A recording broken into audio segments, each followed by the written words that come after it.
আসসালামু আলাইকুম, ইশরাত কিচেনে স্বাগতম। আজকে আমি হাঁসের মাংসের একটি রেসিপি নিয়ে এসেছি আপনাদের সামনে।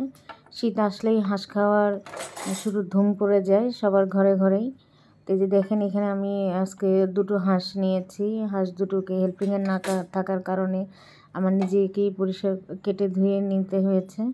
তো আমি প্রথম আর কি হাঁস কেটেছি, তো সেটাই আপনাদের সাথে আজকে শেয়ার করব। হাঁসটা আমি যেভাবে রান্না করি। তো শীতের সময় হাঁস ভুনা কিন্তু খিচুড়ি বা চিটা রুটি বলেন বা খোলা জল পিঠা, চিতই পিঠা সব কিছুর সাথেই মজা লাগে।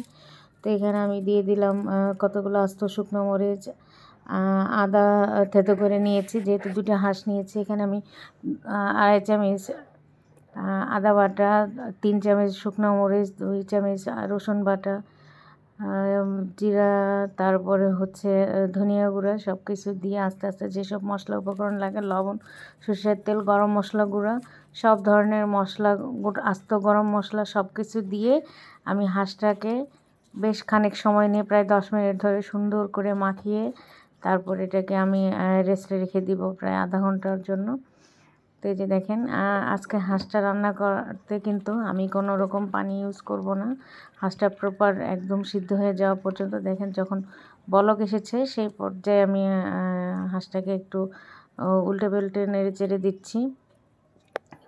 তো আমি আজকে যে প্রসেসে হাঁসটা রান্না করব, এইভাবে যদি আপনারা বাসায় ট্রাই করেন, হাঁসগুলো কিন্তু খেতে খুবই মজা লাগে। তো দেখেন, হাঁস থেকে যথেষ্ট পরিমাণে পানি ছেড়েছে। এই পর্যায়ে আমি দিয়ে দিলাম, আমি কিন্তু শুরুতে পেঁয়াজ দিয়েছিলাম না, এখানে আমি একটু মোটা করে কেটে নেওয়া পেঁয়াজ দিয়ে দিলাম। দিয়ে আমি ভালো করে নেড়েছি। যে হাঁস রান্নার সময় কিন্তু হাঁসের একটা নিজস্ব গন্ধ আছে, সেটা বের হয়ে যায়। কেউ এই গন্ধটাকে ভালো লাগে, কারো কাছে খারাপ লাগতে পারে। সেই ক্ষেত্রে একটু আপনারা জয়ত্রী দিয়ে দিতে পারেন। তো আমি কলিজাটাকে আলাদা করে রেখে দিয়েছিলাম পরিষ্কার করে।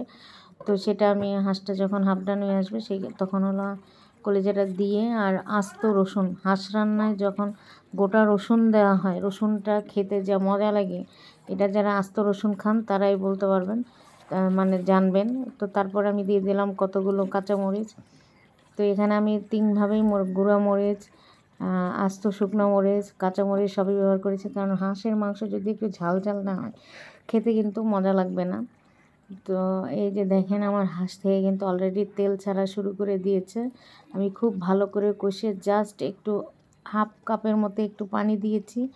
হাঁসটাকে আরেকটু আমি ভালো করে কষাবো। তা আমি এই পর্যায়ে দিয়ে দিলাম 1 চামচের মতো গরম মশলা গুঁড়া, আর দিয়ে দিলাম প্রায় 2 চামচের মতো টালা জিরার গুঁড়া দিয়ে আমি ভালো করে কষিয়ে ভালো করে নেড়েচেড়ে এই যে একটু ঢাকনা দিয়ে দিব। এবং চুলাটা কিন্তু খুবই ধীরে থাকবে। লো কোকে রান্না করলে হাঁসের একদম মানে আসল ফ্লেভারটা চলে আসবে। হাঁসটা কিন্তু অলমোস্ট ডান রান্না করা। মাশাআল্লাহ, দেখতে যেমন সুন্দর হয়েছে, খেতেও কিন্তু খুবই সুস্বাদু হয়েছিল হাঁসের মাংসটা। আপনারা অবশ্যই বাসায় ট্রাই করে দেখবেন। তো এই যে আমার ফাইনাল লুক। আজকে আমি হাঁসটা পরিবেশন করেছিলাম কিন্তু শুরুতেই দিয়েছিলাম খিচুড়ির সাথে। তো আপনারা সবাই ভালো থাকবেন, আমার জন্য দোয়া করবেন, আমার চ্যানেলের পাশেই থাকবেন। আসসালামু আলাইকুম।